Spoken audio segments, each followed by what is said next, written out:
السلام علیکم۔ تاریخ کے کفن میں لپٹے حقائق، یہ ہے میرے کالم کا موضوع آپ کی سماعت کے لیے۔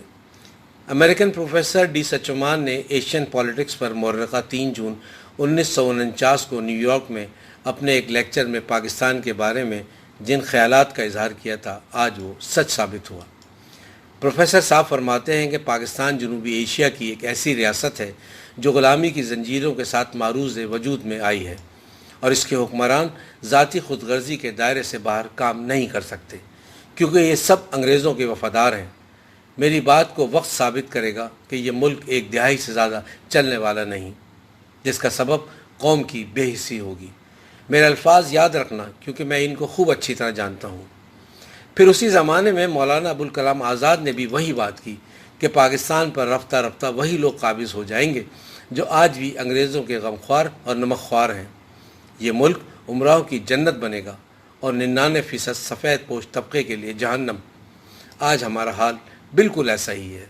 ہم ان مفاد پرست حکمرانوں اور اشرافیہ کے ہاتھوں ہونے والے ہر ظلم کو گردن جھکا کر برداشت کر رہے ہیں۔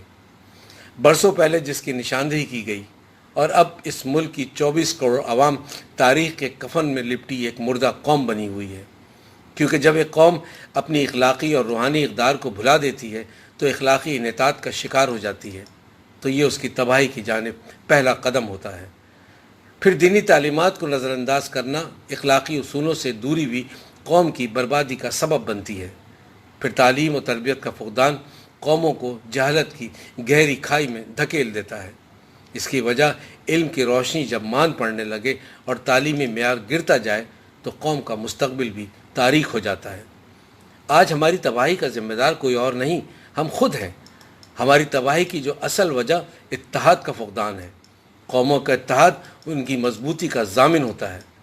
جب قومیں فرقہ واریت، علاقائیت اور ذات پات کی تقسیم کا شکار ہو جائیں تو ان سے قوت کا عنصر ختم ہو جاتا ہے اور وہ بکھر کر رہ جاتی ہیں، اور حکمرانی کرنے والا طبقہ اور اشرافیہ مل کر نہ صرف اس سے فائدہ اٹھاتے ہیں اور عوام سے کیے گئے وعدوں کو اپنے جوتے کی نوک پر رکھ کر ہوا میں اڑا دیتے ہیں، جس کی بہترین مثال مریم نواز اور بلاول بھٹو کی ہے، جو الیکشن سے پہلے اپنے جلسوں میں اس مردہ قوم کو 200 اور 300 یونٹ بجلی مفت دینے کا وعدہ کرتے رہے، پھر حکمرانی کے منصب پر بیٹھ کر سارے وعدے بھول گئے، کیونکہ وہ اچھی طرح جانتے تھے کہ یہ ایک مردہ قوم ہے جو نہ احتساب کر سکتی ہے نہ انقلاب برپا کر سکتی ہے۔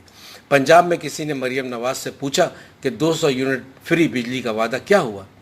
سندھ میں بلاول بھٹو سے کسی نے پوچھا کہ 300 یونٹ بجلی کا نعرہ یاد ہے؟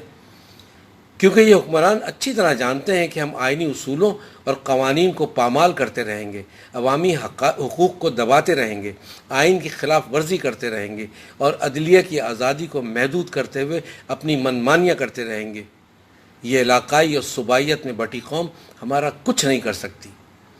دوسری طرف وزیر خزانہ فائلر اور نان فائلر کی رٹ لگائے ہوئے ہیں اور قوم کا خون چوس رہے ہیں، اور پوری قوم سر جھکائے ظلم برداشت کر رہی ہے۔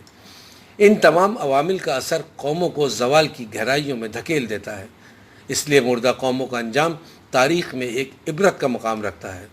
روز روز مرنے سے بہتر ہے ایک ہی دن مر جائیں۔ بے حسی اور مردہ قوم کی طرح جینے کا کیا فائدہ؟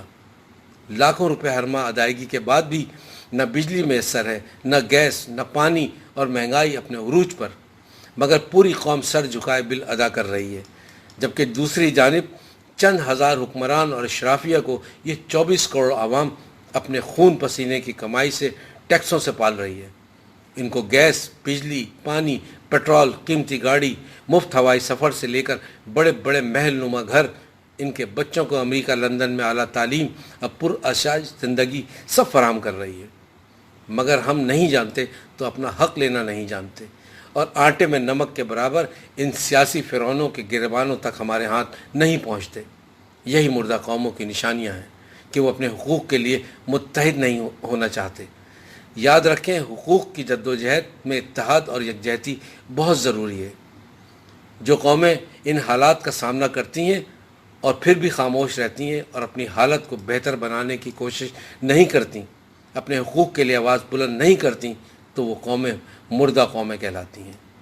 آئیے ان لوگوں کی آواز بنیں جو آپ کا مقدمہ ان کرپٹ حکمرانوں سے لڑ رہے ہیں، جو قانونی اور اخلاقی طریقے سے آپ کے مطالبات منوانے کا بہترین طریقہ جانتے ہیں۔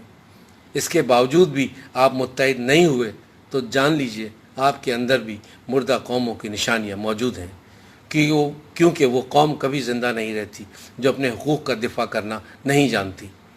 پھر ایسی قوم تاریخ کے صفحات پر عبرت کے نام سے جانی پہچانی جاتی ہے۔ زندہ قوموں کی طرح جینا ہے یا مردہ قوم، یہ فیصلہ اب آپ نے کرنا ہے۔ والسلام، بابر فاروقی۔